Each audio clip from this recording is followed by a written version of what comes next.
Welcome back to Veronica Live, and we are here with one of our favorite sheriffs on the whole planet, and that is Sheriff Tommy Ford of Bay County. And he is back to join us today, and he's got a lot to talk about. Welcome back, Sheriff. Hey, good morning. Well, you're here with Statesman John Salick as well, and I guess the Hey, John. big news is How you that doing? you officially filed yesterday to run to be our sheriff again. So tell us about that. I did. It's been the greatest honor of my life to serve as sheriff for the last 7 years, and I think we've accomplished a lot. We've been through a lot together with Bay County, from hurricanes to fires to tornadoes and spring break takeovers and things like that. But if the locusts come, I'm out. But other than that, I'm all in. It's a pleasure to serve this community and protect this community and get to witness the amazing things that the Bay County Sheriff's deputies and staff do every day, to the sacrifice and service that they give to the community to keep them safe. So I'm all in, and it's an honor. Sheriff, for people that don't know you, tell us your background, where you went to school, and how long you've been in law enforcement. And has it always been in Bay County? So I grew up over in Port St. Joe. So to go to the doctor or buy clothes, anything, we came over to Bay County, to Panama City, and so I feel like I grew up in Gulf and Bay counties. Went to Gulf Coast Community College at the time and majored in business, and then went to the University of West Florida in Pensacola and got my bachelor's degree in accounting and finance, and then worked with the Florida Department of Law Enforcement for about 17 or 18 years. I was a special agent with them, worked all different areas of the state. I was assigned to Tallahassee, Jacksonville, San Augustine, primarily focused on major drug crimes, but public corruption, violent crime.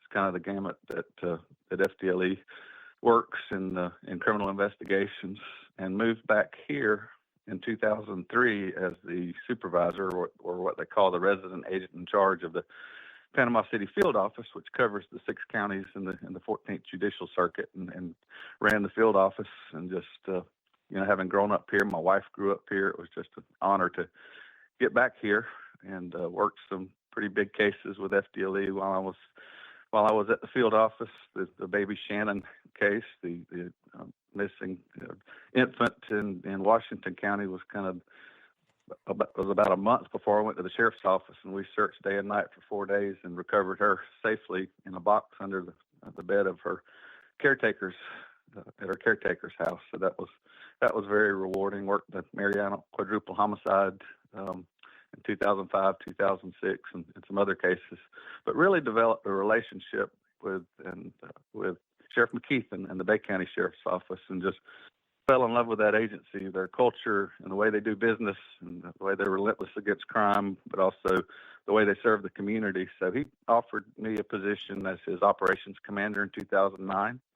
And in 2010, his chief deputy, J.B. Holloway, retired, so I assumed that role. So I had a wonderful opportunity to sit beside and learn from Sheriff McKeith for 6 or 7 years, and thought we would retire together because I didn't think he'd ever get out of it. But he decided to retire, and I had to step up. So, but it's been an honor. He's still my phone a friend option when I. Oh, that's good to know. And how big is your office? Sheriff, how big is your office, and what is your operating budget for our area? So we have a staff of about 550 people. About 230 of those are your sworn law enforcement deputies, about 125 detention deputies at the jail. And I never want to, their role is as important as any in keeping our community safe, and they have a tough job. So I very much appreciate them. With support staff and all, we're about 550 individuals, wow. And our budget's about $55 million. Huge. So and I recently, go ahead. My accounting degree certainly comes in handy with trying to manage a budget at that size. So Sheriff, I would say that. If you had any controversies, I mean, there hasn't been much news, as far as issues with budgets or any conflicts with other local law enforcement agencies. Are we just blessed to have a good bunch of people, everybody working together well, or are there some issues that just haven't come up to the surface yet. That's one of our greatest blessings to me is the relationships that we have with our local police departments. We've got 5 municipal police departments in Bay County, and we've all made it an intentional effort to work together to keep Bay County citizens safe. And I think that's been one of our greatest strengths.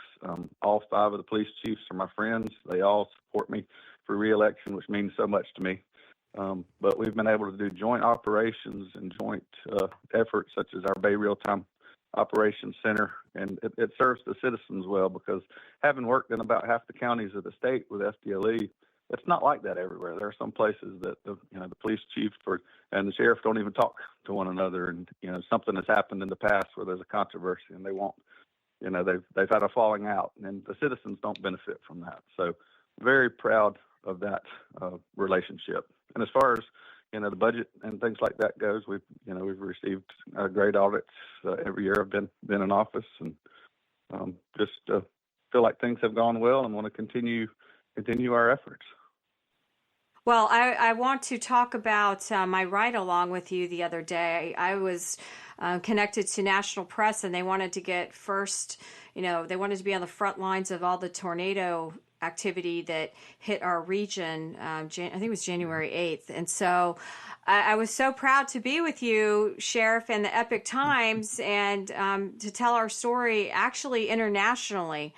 And that story has gone everywhere. And then I made a little video too that I have on Veronica Live with the up close look at the hurricane damage on the beach. But everything seemed to be under control and flowed so well. And your staff was briefing you because before we went out there, we actually had some looters, and your people handled it. So talk about this. I hate to say that we're always in the bullseye, but I want you at the helm because you seem to be handling the bullseye, the fires, the tornadoes, the hurricanes with such ease.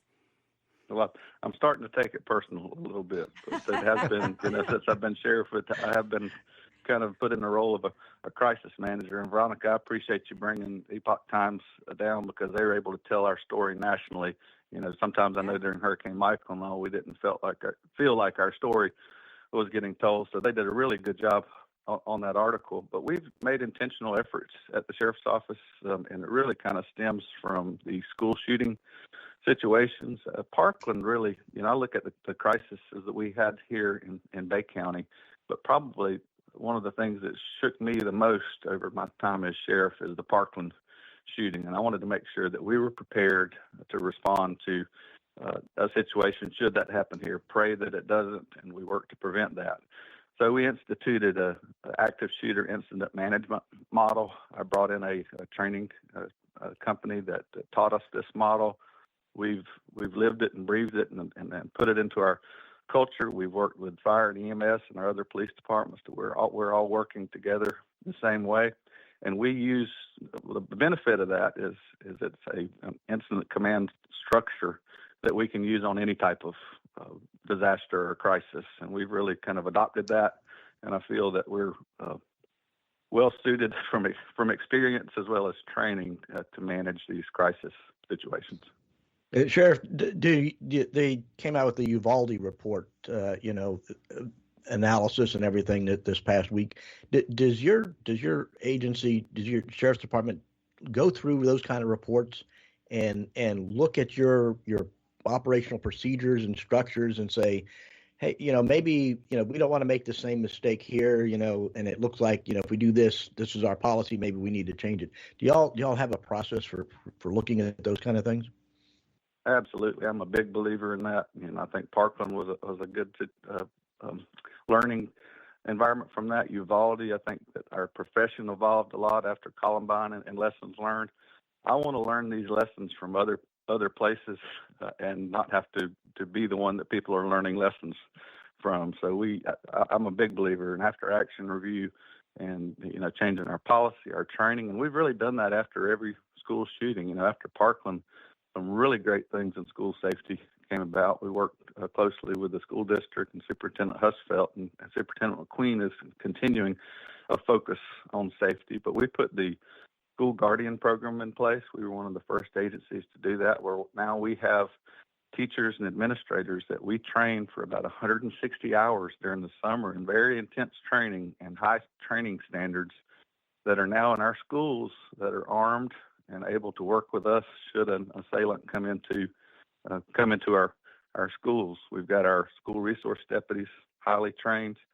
I was actually asked to serve on a subcommittee of the Parkland Public Safety or the Marjorie Stoneman Douglas Commission to work to develop the model policy for the state in responding to active assailant situations. So again, Parkland shook me to the core, and we got I think we were prepared before, especially from a tactical standpoint, how we train our deputies, but really feel like we've come a long way in how we are organizing ourselves and responding to those type of incidents, and a lot of good lessons learned from that.